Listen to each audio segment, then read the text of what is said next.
Hello and welcome back to the channel. Today we've got more Duskmourn spoilers, day 3, new combos, new synergies, one of the most broken cards, I think, in the set so far. So let's jump right into it and start with the Meathook Massacre number 2. Not as good as number 1, unfortunately, in my opinion. This is a 4 mana legendary enchantment with double X in its casting cost. And when it enters, each player sacrifices X creatures, and whenever a creature you control dies, you can pay 3 life. If you do, return the card under your control with a finality counter on it. And whenever a creature an opponent controls dies, they may pay 3 life. If they don't, return that creature under your control with a finality counter on it. So, pretty powerful abilities on this card, but just the casting cost alone is pretty hard to cast. You basically have to be heavily in a black deck, mono black deck, or kind of having a lot of mana to have each player sacrifice a whole bunch of creatures, 6 mana just to have each player sacrifice 1 creature. It's really not that great of a rate, obviously. So its abilities really have to carry this card, and I'm not really sure if it does. It's got, some potential with sort of like evoke cards in older formats. I know Grief is like banned everywhere now, so maybe not the best example. It's actually on Timeless. You can play this in Timeless with Grief now, or other evoke cards like Null Drifter, things like that. There's still some evoke elementals legal in Modern, but basically what would happen if you play this is just like scamming an elemental, because when it dies, you could pay 3 life and it comes back and you get the ability again. So you get 2 triggers on it and the creature in play. Pretty decent if you had um, you know Grief or whatever Null Drifter come back into play as a 4/4 flying annihilator, also drawing 2 cards. So not a bad rate right there. I was also thinking like with creatures that like come into play and gain life, or like a Soul Sisters kind of deck, maybe that could be good because 3 life is quite a bit. You can't do this too much. You also can't recur the creatures over and over again because they have finality counters on them. But you could, if you had like life gain triggers for your creatures that come into play, they would each kind of get extra. Basically, they could die twice and come back. So that could be good. And it would kind of offset the life loss of this. Maybe just kind of like if you play this on 4 as an enchantment, and then you just play the Day Judgment or something that destroyed everything. Pyroclasm. They just reprint Pyroclasm or any sort of effect that destroys all creatures. That could be decent because then it would trigger a whole bunch on your opponents. You could potentially steal a bunch of your opponent's creatures if they aren't willing or able to pay the life. So that could be good, but kind of situational still there. Um, so yeah, I don't know. It doesn't seem incredibly impressive. I think it does have some, potential upsides, but just the mana cost is a little high. Let me know what you guys think about this one. There's a lot of obviously a hype. Meathook Massacre being banned, and the first one being quite good, but this one just doesn't quite seem as good to me. Okay, next up we've got Nico, Light of Hope, which is a 4 mana 3/4 legendary human wizard, and when it enters, create 2 shard tokens. I haven't seen those in a long time. So shard tokens, they're enchantments tokens. With 2, you can sacrifice it, scry 1, and then draw a card. So kind of like a clue, but you get to scry 1. But they're importantly they are enchantment tokens. So obviously that works with a lot of stuff in this set. You can also pay 2, tap them, exile a target non-legendary creature you control, and then your shards become copies of it until the beginning of next end step, and then return it to the battlefield under its owner's control at the beginning of the next end step. So you can do this in instant speed too, to blink out one of your own creatures, turn your shards into that creature. You could do it on your own turn. I'm trying to think of what creatures might be the best kind of creatures to use this ability on. There's, I think, a lot of different creatures. Anything with kind of like an enters the battlefield ability could be pretty good because you're kind of blinking it.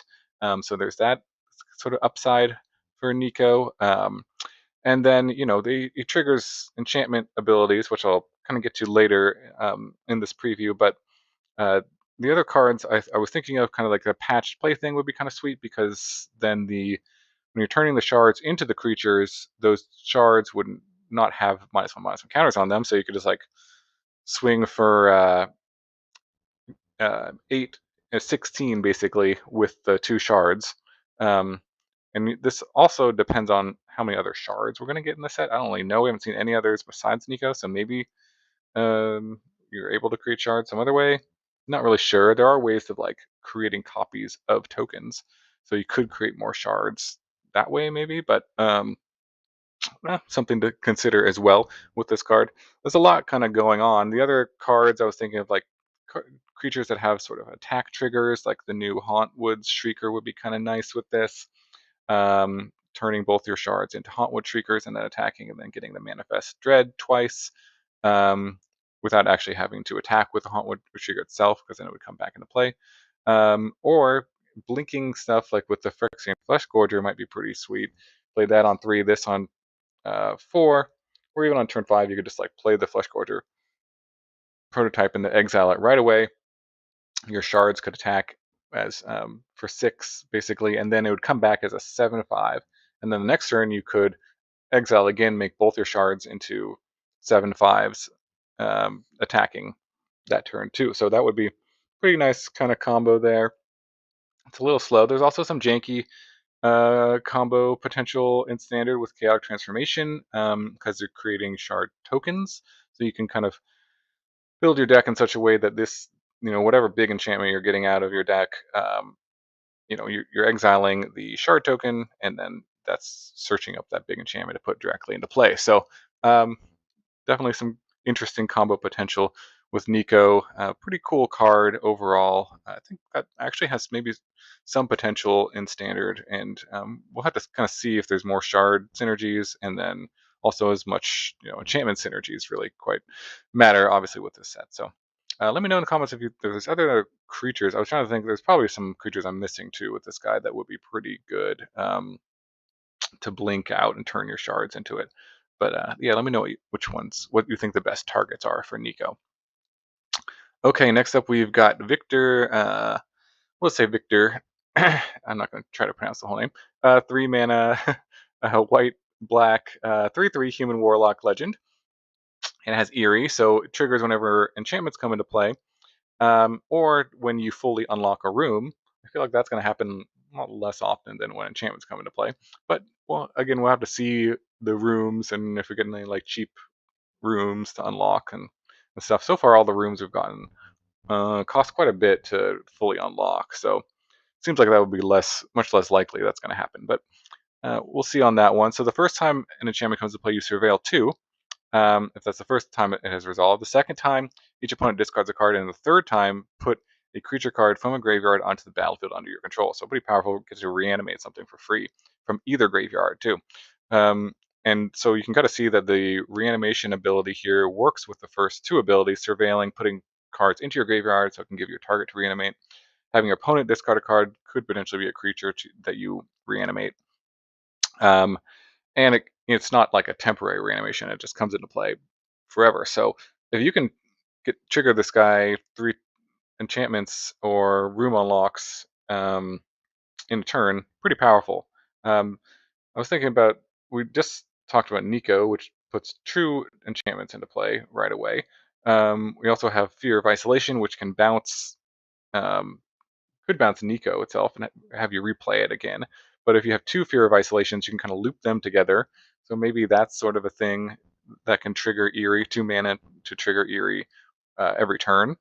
And then we also have an enchantment land, so just playing a land on the next turn and then maybe casting 2 enchantments, cheap enchantments could be good, or just having this land and then playing Fear of Isolation, you can bounce the land and replay the land to count as another enchantment entering the battlefield. So well, I think there's quite a few ways to trigger Eerie here that could be useful, and definitely a powerful card. Yeah, let me know in the comments any other Eerie synergies you can think of, but that's kind of the best ones that we have so far. I can imagine there probably will print. There's like some 1 mana enchantment creatures, which are pretty easy to kind of use, turn on Eerie for. You could get this full ability on the following turn of playing this guy.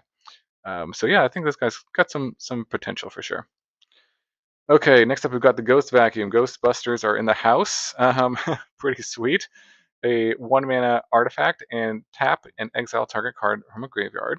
Note that it's not as a sorcery, so you can do this on your opponent's turn and on your turn whenever you want. It's in speed, which is pretty useful. And then 6 mana, sacrifice it. Put each creature card exiled with it onto the battlefield under your control with a flying counter on it. Each of them has is a 1/1 spirit in addition to its other types. So all the ghosts that you have now captured in your vacuum, you're unleashing them by sacrificing them, and they are on your side now to fight for you. So cool, cool flavor here. Definitely a flavor win. I think this card is actually pretty good in certain situations. I in standard, probably the best use for this is not really the last mode, although maybe that can come into play, but just committing a crime every turn. And also because this can commit crime, like I said, instant speed, which is pretty useful to commit crimes. If you're committing a crime on your turn and on your opponent's turn, that can get double triggers. A lot of the crime creatures, or almost all of them, say that you can only do it once each turn. However, you can do it on your opponent's turn and your turn, so you could get 2 triggers per turn cycle. It does require a card to be in your opponent's graveyard. However, I don't know, maybe in a black deck you can like mill them or have them discard cards or kill the creatures. It's kind of easy to have your opponent have cards in their graveyard in certain colors that make them discard creature removal or mill are certainly ways to do that. So um, yeah, I think that's kind of the main use. The 6 mana mode, maybe you can kind of, if you're playing like an Enigma Jewel deck, that could be useful. You can kind of accelerate that out. There's other cards in standard. There's like a 1 mana blue creature. I can't remember. Let me know what the name of that creature is in the comments. But that also taps for 2 mana. You can spend that on activated abilities. So you could kind of turbo out this Ghost Vacuum if you wanted to. I don't know how that good that actually is, but could be decent if there's some pretty good creatures in the graveyard. And then lastly, it's an Urza Saga target. I don't know. I don't play a ton of Modern, but let me know if this is actually a good Urza Saga target. There certainly are cards. I know there's the one that taps that makes the opponent have to exile a card from their graveyard, but they get to choose which card it is. So this maybe is a little bit of an upgrade over that. It doesn't cycle to draw a card, but this definitely you get to choose exactly which card to exile every time you tap it. So it can really kind of lock down an opponent's graveyard if they're going for some reanimation strategy or anything like that. So yeah, maybe some modern potential as well. Yep, that's the Ghost Vacuum. Okay, next up we've got the Swarmweaver, which is a 4-mana Golgari legendary artifact Scarecrow. Scarecrows are back. Yes. When it enters, create 2 1/1 black and green insect creature tokens with flying. So you got your flying insects going off here in Delirium. As long as there are 4 or more card types among cards in your graveyard, insects and spiders you control each get +1/+1 and have Death Touch. Not bad, not bad. This card is actually, I think, pretty decent. I mean, just on rate here, you're getting a 4 mana, kind of 4 power, 5 toughness with an ability to kind of pump up all those tokens. So it could be um, even more power and toughness that you're getting just as it is. And it's kind of nice that like even like multiples of these can be, not a dead card, because casting it, you'll still get the cast trigger. And then if you legend rule it, it actually gets an artifact and a creature into the graveyard. So that's 2 different types if you just legend rule it to help with Delirium. So that's kind of nice with a legend that multiple copies can actually do something. I was thinking like Fortune would be kind of nice with this, because it's coming to playability. It's pretty strong. Getting 2 flyers every turn. If you just blinked it every turn with Fortune would be kind of cool, and they curve together nicely. And then I was looking at standard, like there are some other insects and spiders in standard that are legal that could be useful. The Haywire Mite, the Skyfisher Spiders. Skyfisher Spider is kind of nice because um, you can kind of exile or sacrifice one of the tokens it creates to use its ability. So, and then it can pump it. And then the Haywire Mite could be useful because it itself is an artifact and a creature, so it can help with the Delirium. Again, we'll have to see just how easy it is to activate Delirium. That kind of fluctuates with this power level, but I think it will be accessible, given they're giving us a lot of like artifact creatures and enchantment creatures, so that makes it a lot easy. And there's an enchantment land, so yeah, I think this guy's got some legs or some insects in standard for sure. We'll see. All right, next up we've got another room, a rare room, the Central Elevator, and the Promising Stair. Central Elevator on the left here. Kind of interesting. Usually the ones on the left cost less. I don't think it really matters, but um, on the left it says when you unlock the door, search your library for a room card that doesn't have the same name as a room you control, reveal it, and put it into your hand. So you can search for any other room that you don't already have, and then the right side at the beginning of your upkeep surveil 1, you win the game if there are 8 or more different names among unlocked doors of rooms you control. So definitely against the odds, coming to you soon with this uh, alternate win condition. My guess is that this is pretty hard to do. I mean, if you look at this by by itself, that's like 7 mana just to unlock both of these, and you need to do that. Um, basically with 4 room cards total. They have to be different named room cards. It does help you search for another room, which is nice. And I was like, okay, well, if we're really gonna go for this, like, what other cards could support it? The Smoky Lounge is pretty good because it helps you unlock all your rooms and pay for room and room cards, basically. We also have a new uncommon, the Inquisitive Glimmer, on the right here, which is a blue-white 2/3. And it says enchantment spells cost 1 less, and unlock costs you pay cost 1 less. So that can definitely help kind of speed up this potential of getting a bunch of rooms into play and unlocked. So maybe. I mean, a 2 mana 2/3 with cost reduction is pretty good, and it is an enchantment itself. So I think that card by itself may see some play, if not in this room deck, maybe other enchantment decks. And the other card that's kind of cool is the Case File Auditor, because that can kind of help you find different enchantments. Look at the top 6 cards of your library, reveal an enchantment card from among them, and then maybe just kind of chump block. So maybe you're doing this in like a Jeskai room deck and trying to win the game with Promising Stairs.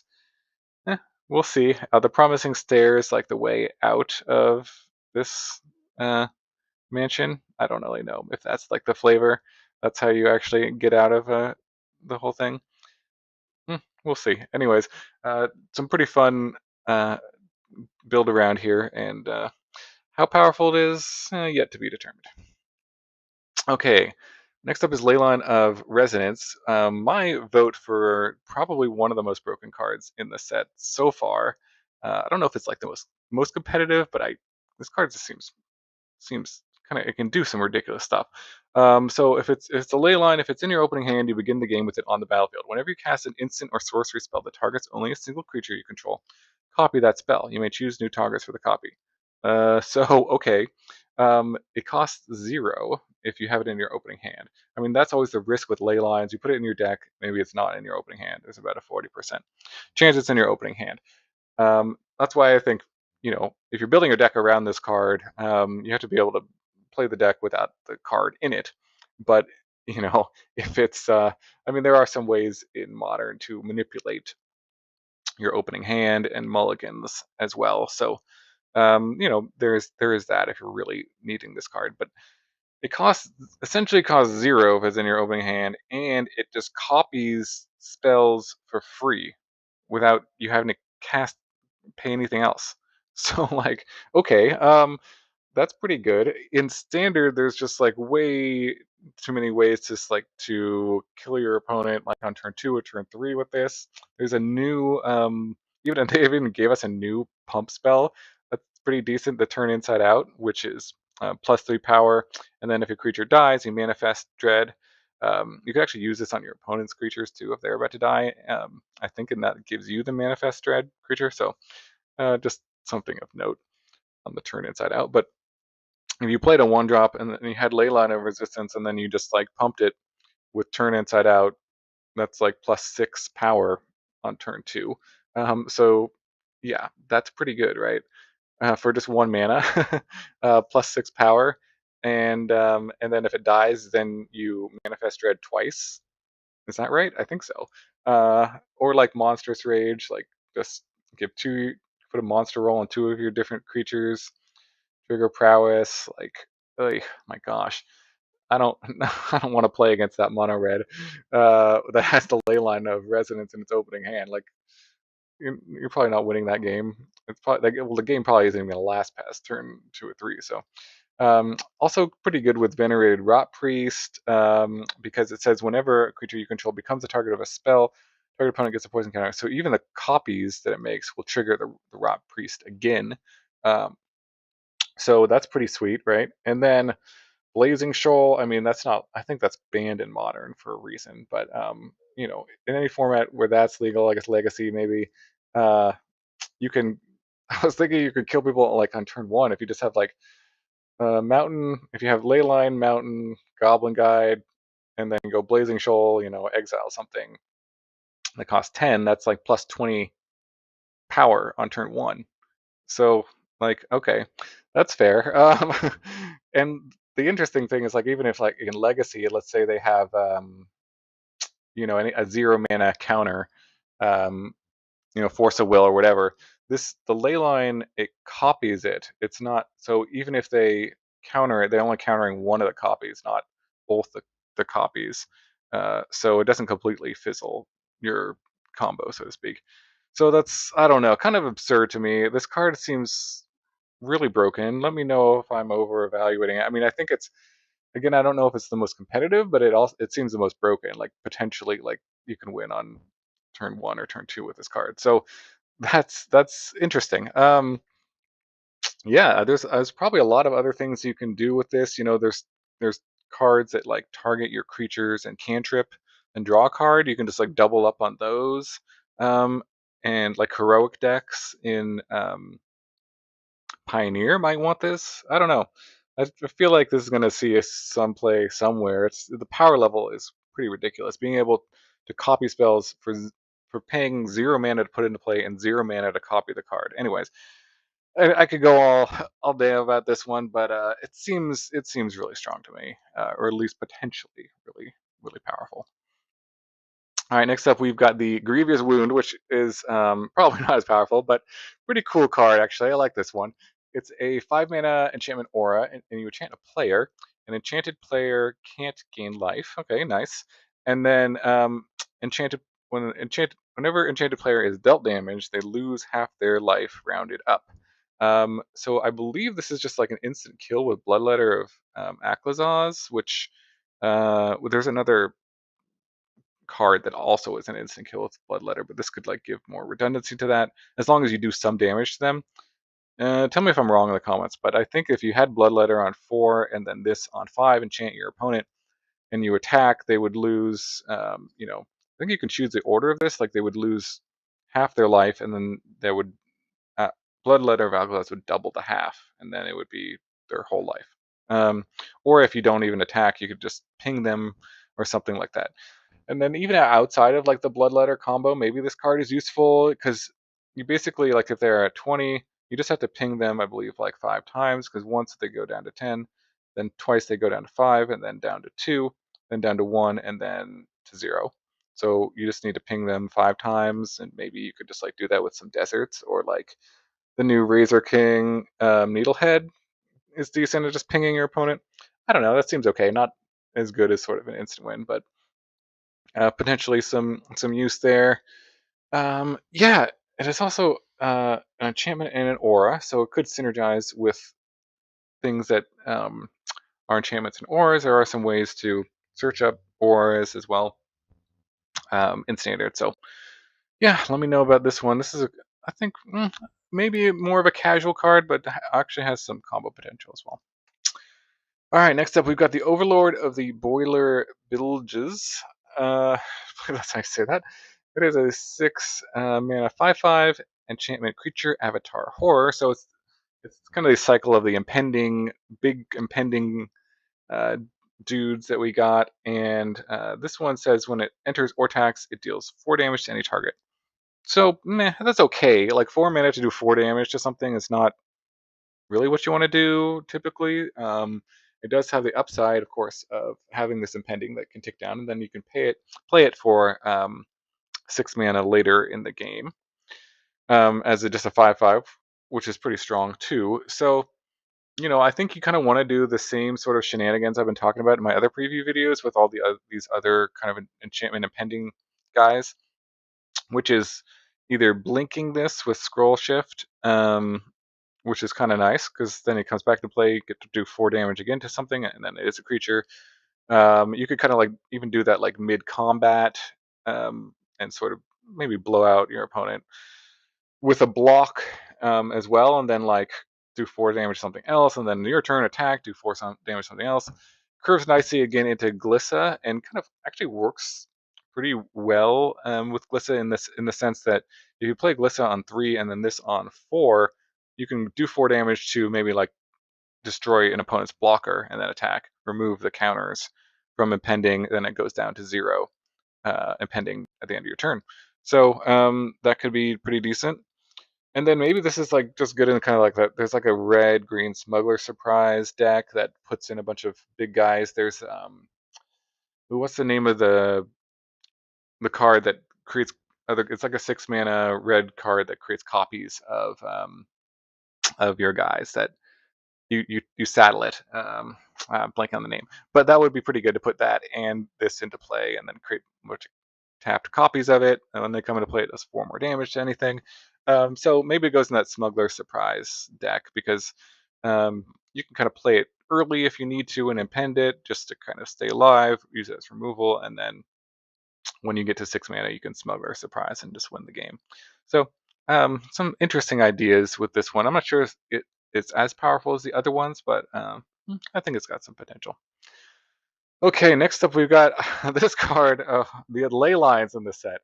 Man, not all the ley lines, but the red and the blue ones so far are just um, very combo and potentially quite broken in my opinion. Just because they can come into play if they're in your opening hand, you can begin the game with it. And the blue one, so you choose a creature type, and then creatures you control are the chosen type in addition to the other types, and the same is true for creature spells you control and creature cards you own that aren't on the battlefield. So you can kind of have this in play, and cost 0. And then what are you naming here? Like, that's a good question. There's not like in standard, I was thinking like, okay, what do you want to name? Maybe because Kaito is pretty good, like the emblem of all their ninjas getting +1/+1, and there's not like a ton of ninjas already. That would be pretty nice just to give your whole uh, team +1/+1 emblems every turn. That could be pretty good. You also have Realm Breaker, which if you name Praetor, it lets you put your entire all your creatures into play right away with the last ability, the 10 mana ability, with Realm Breaker. So that sounds pretty sweet, right? There's a lot of combos with this card. In older formats, you got Grist, which could be pretty sweet, naming Insect, the +1 ability, which says create a 1/1 black and green insect creature token, and then mill a card. If an insect card was milled this way, put a loyalty counter on it, and then repeat the process. So it basically will flip cards from the top of your deck until you hit a non-creature card. You could use like modal MDF, the double side cards that are lands and creatures on the other side to sort of make sure you hit a ton of creatures in a row. Grist itself is a creature, but I don't even know if you have to do that. But like if you had this on turn 0 and then Grist on turn 3 and it's +1, like you could just maybe put like 3 or 4 insects and get 3 or 4 loyalty right away, and you could do that every single turn, which would be pretty hard to beat. And then you also have the Wirewood Symbiote, and that can kind of go infinite on turn 2 with this. So if you have Leyline of Transformation on 0, you name Elf, and then you play Landware Elves on turn 1. Turn 2, you play Symbiote. Then you can just return itself to untap the Landware Elves, tap Landware Elves to play the Symbiote. And so you get what I'm saying here. You play the symbiote and then you use it again because it's coming to play as a new sort of instance of itself. So you can activate it again and return itself to untap the Landware Elves, and so you get infinite come into play or leave play triggers, and there's a lot of ways to go infinite with that. So um, there's a lot of other infinite combos with Leyline of Transformation. I didn't have enough slides to space on the slide to put them all. But yeah, if you want to know more, leave me a comment and I'll just like make a comment of all the other infinite combos with this card. So definitely a sweet one with lots of combo potential. All right. Next up, we got another Leyline. So now we have, I think we just don't have the green one. We have the white one. Yeah, we just don't have the green one. Leyline of the Void, a reprint. Everybody's favorite Leyline. It's good. You know, it's nice to have graveyard hate. It's useful because there are delirium, and the set tends to use the graveyard quite a bit. So, you know, a good safety valve to have um, against any sort of graveyard strategies. And then we also have the Overlord of the Flood Pit. So this is another one of the impending kind of avatars. This one doesn't seem as good to me. But it is the cheapest so far to impend, which is only 3 mana.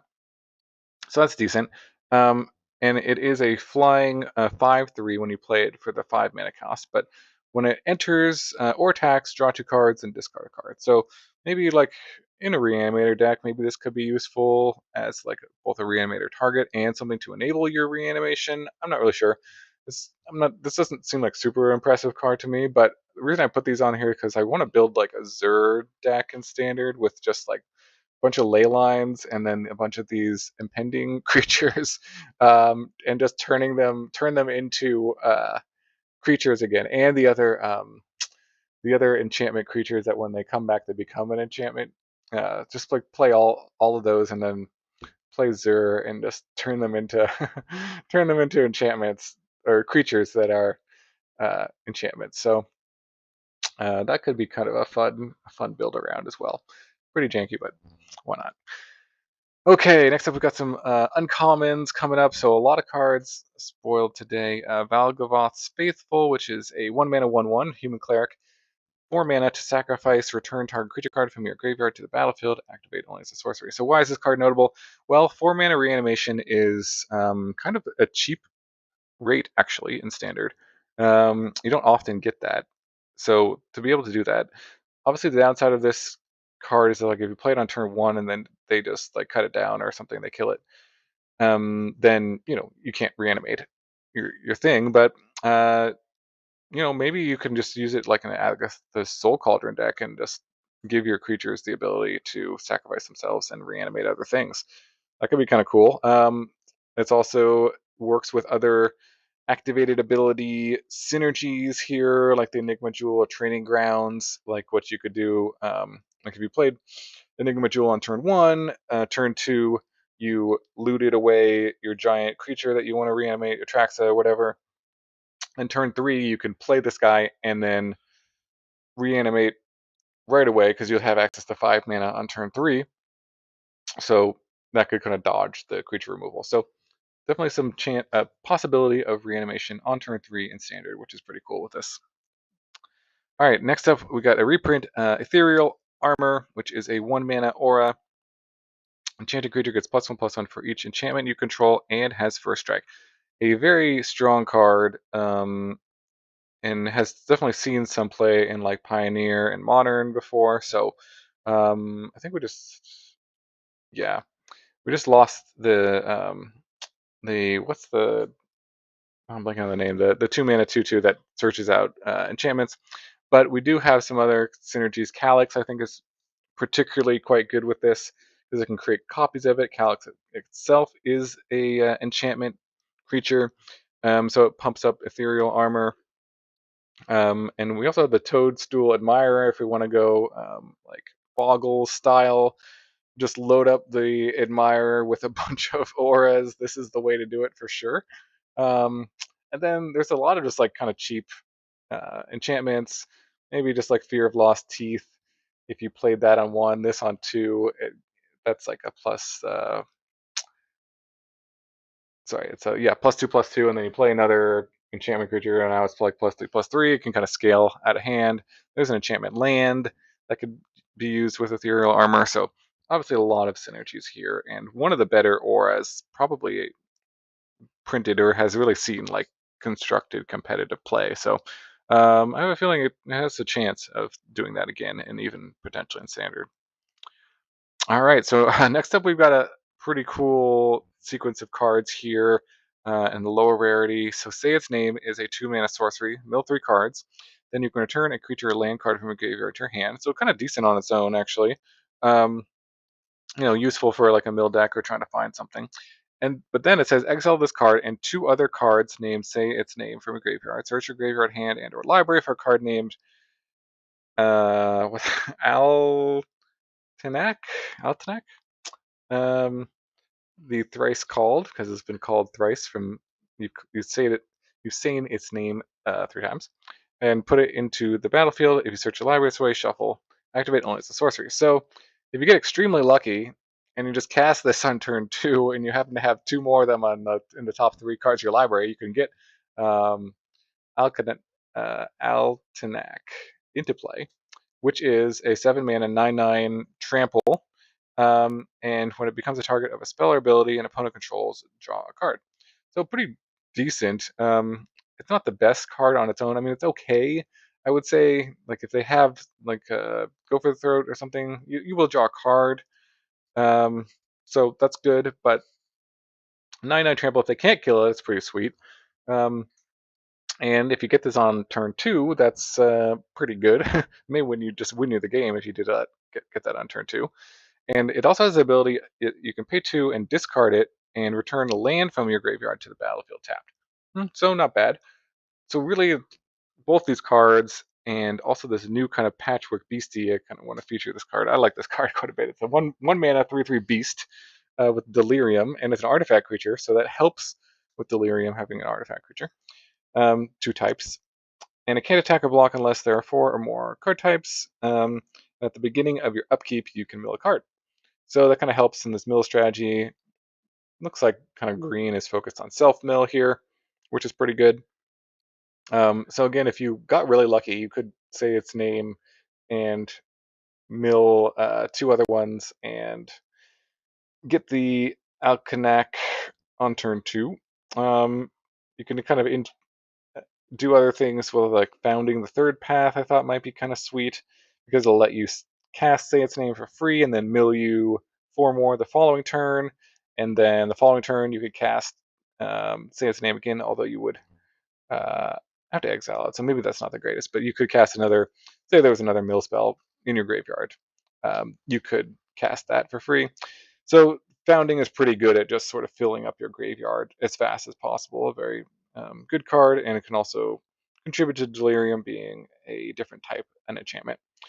And then also Fable Passage is kind of cool. This is like it can kind of be like a rampant growth if you have, say, like a fetch land like Fabled Passage on turn 1. Say you crack it for a forest, play another forest, and then you discard this, and then you return the Fabled Passage from your graveyard to the battlefield tapped, and then the next turn you'll have 4 lands, so then Fabled Passage.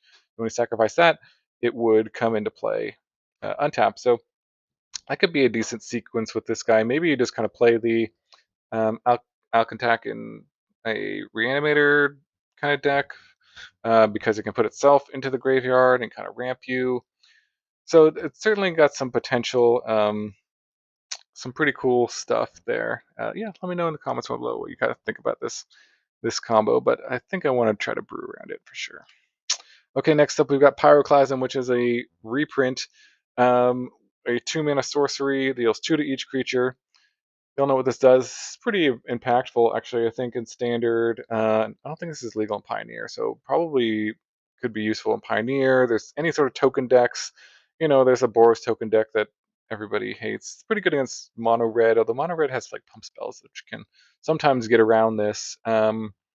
But also, I don't know, it's like, okay, what synergies do we have with this?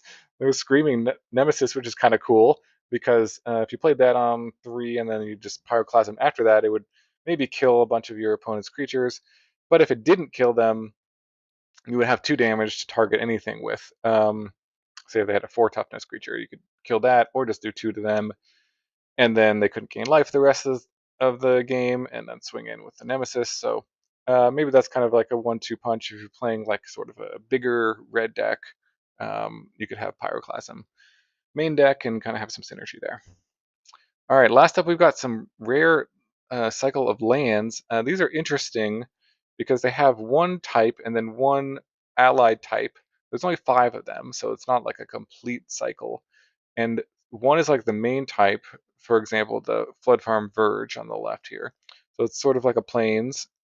You can tap for white, but it can then additionally could tap for blue if you have a plains or an island.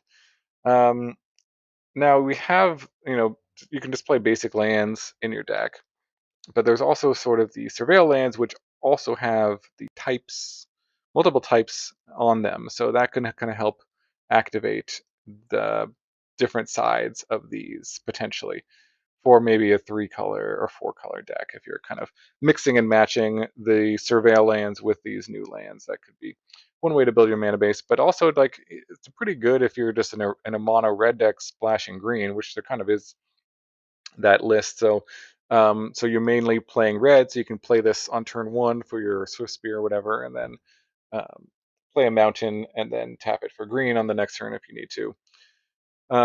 Yeah, so kind of a interesting take on new dual lands. I definitely think these will see play. They seem pretty good, particularly in aggressive decks because they come to play untapped regardless. But I think they'll see play in multiple different strategies for sure. Okay, so that is basically all we got for today. This was a long one, but a lot of really powerful and I think potentially broken cards. Let me know in the comments below what you think. What are you excited about? What are you building? Yeah, thanks so much for watching. Hope you have a wonderful day, and I will see you in the next video.